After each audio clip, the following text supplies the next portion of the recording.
Okay, I'm going to have a go at drawing a cup. Now this is a similar exercise to shading an object, but what we're going to do is actually shade an object rather than just a shape. So, I'm just going to start. So here we go. Now I'm going to start off with an ellipse. So it's a bit of a skill to draw an ellipse, and that is that it has to be symmetrical, so everything above the line, I drew the lines in after just to show you that everything has to reflect above the line as it does either way. There's like two lines of symmetry. So there's going to be my ellipse, and if it's in the mind, I could draw an ellipse on the bottom, so I get and draw a line down so it's central. And what I do there is draw an ellipse at the bottom, but you don't ever see the back of the ellipse because that's going to be the back of the cup. So I'm going to go up to my cup there. So what I've got is an object that can reflect through a line. Now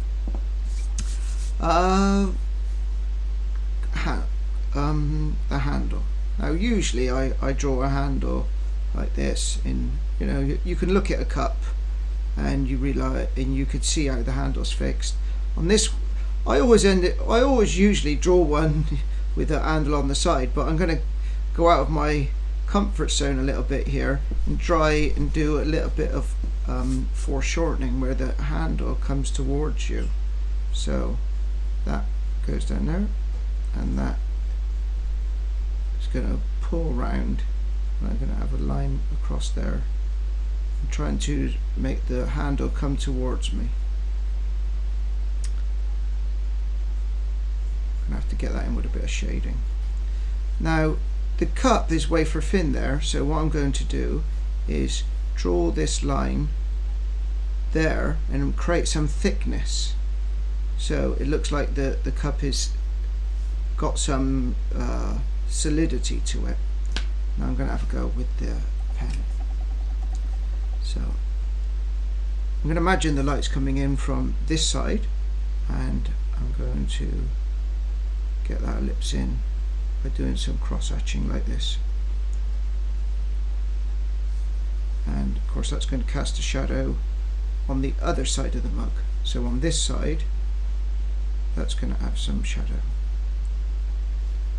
And to make that handle stand out, I'm going to avoid getting that bit of the handle. To make the handle stand out again, I'm going to go on the inside of it.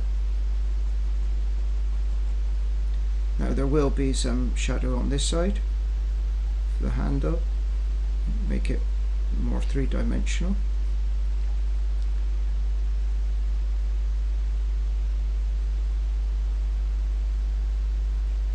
Now I'm keeping my object still, so on the video it looks straight, but if I was doing it normally I would turn. If I wanted to get that edge, if I wanted to get that nice sweeping edge there, I would turn it because the curve of your hand goes that way. So now there's going to be a little line in there just to let you know that that flips over. Right. Now my object is going to cast a shadow. So seeing the lights come in from this side, this is where the shadow is going to be. And if you have observed shadows, you can see that as the shadow is quite dark near the object, and as it goes away it fades. And a little prophecy is that you space out the lines as you go further away. So, and as the lines get spaced out, it actually looks as though the shadow fades.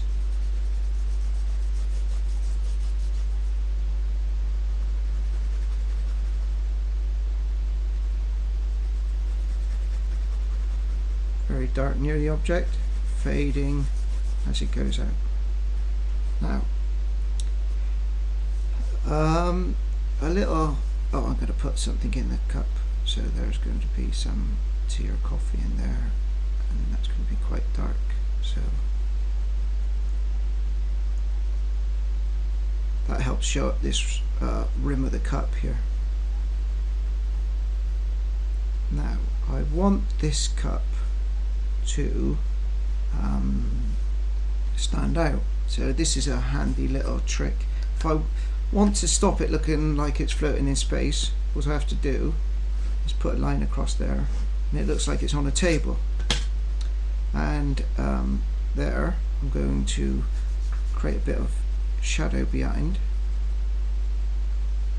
and that makes the cup stand out. So instead of drawing the cup, you draw the space behind, and that, you know, gives it a presence.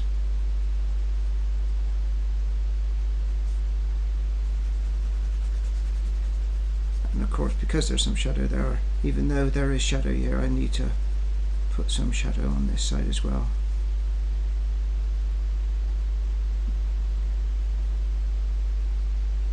Now let's go back to my original. You can see where I drew the handle of cup and decided to alter it. Here, of course, I've done the sweep of the cup, so when I was doing the cross lines to shading with the pen, I actually followed the cup round, so as if there were lots of ellipses. So that's another thing you can do to actually give the cup some shape, and even though you can rub out that, just the odd line there gives the suggestion that the cup's there. I wouldn't necessarily go around with a hard line and make everything like a thick line around there. I mean, just like little touches like that lets you know that the cup, in your, as you look at it, you fill in all the blanks yourself. Other than that, you'll just have a black object with like thick lines around.